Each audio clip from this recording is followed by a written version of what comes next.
So let's start our analysis. So we will write the most general form of the conservation of energy principle. Delta E system is equal to E in minus E out. Okay, and then what do? We expand. So we will say delta KE plus delta PE plus delta U of the system is equal to E in minus E out. Okay. Now please notice very carefully.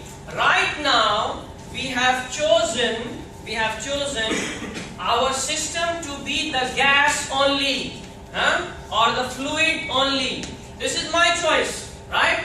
So the system is the gas only, right? Okay. How about if I choose my system not this way, but rather I include the piston also? Suppose this is the choice of my control volume. Then although the top equation is okay, but the bottom equation, is it also okay? No. Why? Because we are considering now the gas only.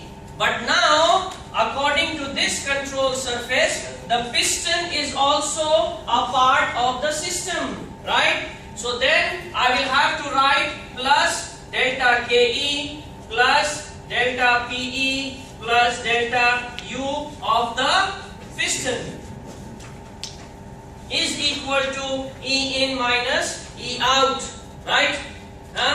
So this is to demonstrate to you, this is an illustration of how the choice of the control surface will change your analysis, right?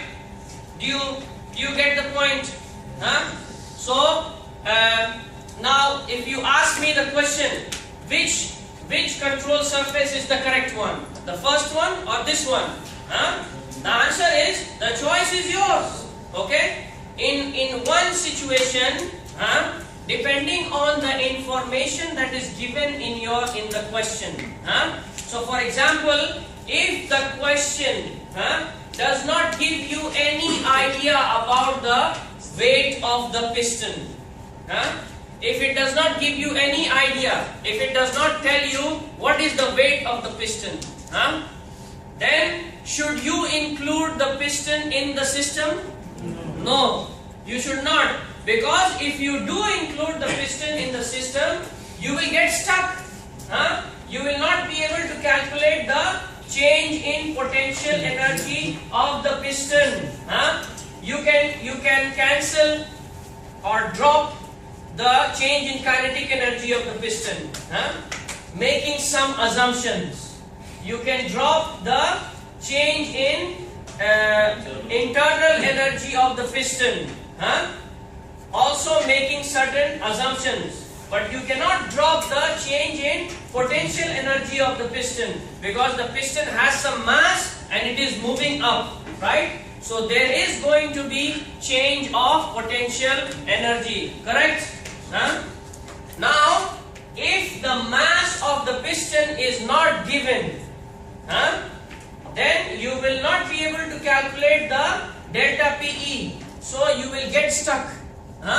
So it will be better for you to put your system in that case. If the mass of the piston is not given, it will be better for you to exclude the piston from the system. So now, if we do that, then our system, the control surface will be something like this. Let's say we have chosen this control surface, which is the gas only. Now, is this equation correct? No. Because why? Because the piston is now not a part of the system. So you will have to remove this part. Then your analysis is consistent with your control surface. Do you get the point? So the choice of the control surface is yours. You cannot say that a control surface you have chosen is incorrect. No, there is no such thing. But you have to choose it in such a way that it will help you to solve the problem. This is the challenge for you, how to choose the control surface. And once you practice a number of questions, a number of problems, you will know how to choose your control surface. Okay?